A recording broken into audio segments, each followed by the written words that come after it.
नमस्कार। आज के इस ऐतिहासिक विश्लेषण में हम सीधे उस भीषण टकराव की बात करने वाले हैं जिसने भारतीय उपमहाद्वीप की नियति को हमेशा हमेशा के लिए बदल कर रख दिया। 1761 का वो साल और पानीपत का वो मैदान, जहां एक ऐसा महायुद्ध हुआ जिसने उस समय के सबसे विशाल साम्राज्यों की पूरी दिशा ही पलट दी। तो चलिए सीधे इसके भीतर उतरते हैं और समझते हैं कि आखिर मामला क्या था। स्क्रीन पर दिख रही ये पंक्तियां कोई आम कविता नहीं है। असल में ये वो गुप्त और बेहद खौफनाक संदेश था जो मराठा पेशवा को भेजा गया था। इसका सीधा सा मतलब था कि उनकी विशाल और अजेय मानी जाने वाली सेना पूरी तरह से तबाह हो चुकी है। ये पानीपत के मैदान में हुई उस प्रलयंकारी हार का पहला संकेत था। सत्ता का शून्य, या कह सकते हैं पावर वैक्यूम। अब सवाल ये है कि बात यहां तक पहुंची कैसे। देखिए, 1707 में औरंगजेब की मृत्यु के बाद मुगल साम्राज्य भरभराकर गिरने लगा था। इससे उत्तर भारत में एक बहुत बड़ा सत्ता का शून्य पैदा हो गया और इस खालीपन को बहुत तेजी से भरा विस्तार करते हुए मराठा साम्राज्य ने 1758 आते आते तो मराठों ने लाहौर तक पर कब्जा कर लिया और अफगान शासक अहमद शाह अब्दाली के बेटे को वहां से खदेड़ दिया। बस यही वो सीधा टकराव था जिसने अब्दाली को भड़का दिया और उसने मराठों के खिलाफ एक बहुत बड़ा गठबंधन बनाना शुरू कर दिया। गठबंधनों का निर्माण।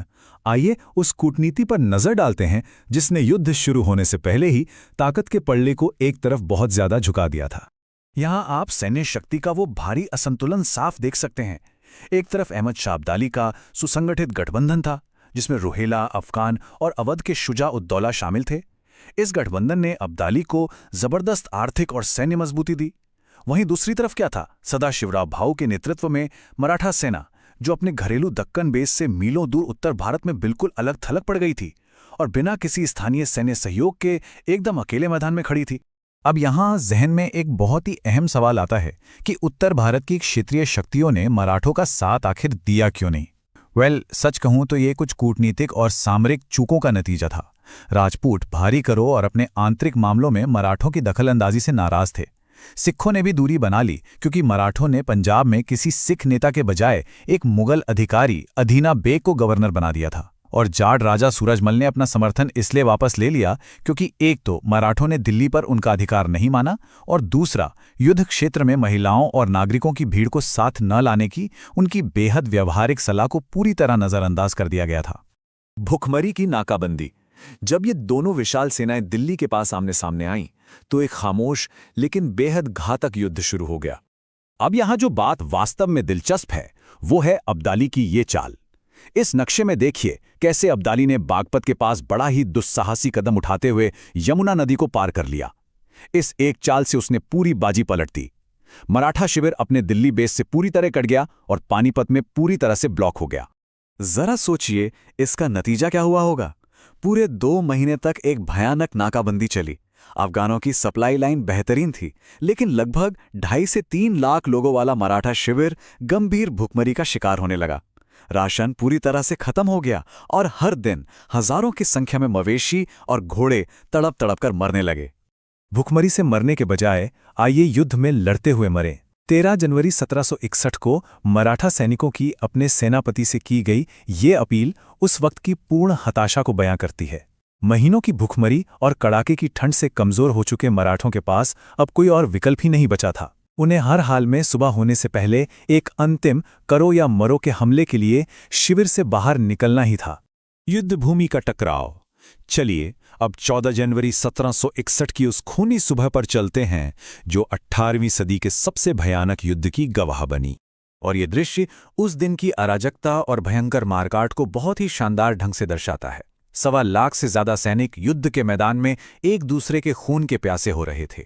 ये कोई छोटी मोटी झड़प नहीं थी, ये भारी तोपखानों और घुड़सवारों का एक प्रलयंकारी युद्ध था जो कई दिनों तक चलने वाला था।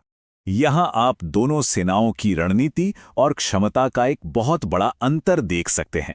मराठों के पास बेहतरीन फ्रांसीसी तोपें थी, बिल्कुल, लेकिन वो इतनी भारी थीं कि उन्हें आसानी से खिसकाया नहीं जा सकता था और ऊपर से उस विशाल नागरिक दल का बोझ अलग था। इसके बिल्कुल उलट अब्दाली की सेना के पास बेहद फुर्तीली भारी घुड़सवार सेना थी और ऊंटों पर बंधे हुए जंबूरक तोपखाने थे। ये ऊंट बड़ी तेजी से अपनी जगह बदलकर मराठा सेना पर आग उगल रहे थे। मानवीय कीमत। यहाँ हम अपनी गति को थोड़ा धीमा करेंगे, क्योंकि इस लड़ाई के बाद जो त्रासदी हुई उसने सच में पूरे उपमहाद्वीप को झकझोर कर रख दिया। 1 लाख से ज्यादा मौतें। यकीन मानिए, ये सिर्फ एक आंकड़ा नहीं है, ये उस खौफनाक वास्तविकता का प्रतीक है कि इस लड़ाई में और उसके बाद अफगानों द्वारा किए गए उस निर्मम पीछा करने के अभियान में 1 लाख से अधिक मराठा सैनिक और बेगुनाह नागरिक बेरहमी से मार दिए गए।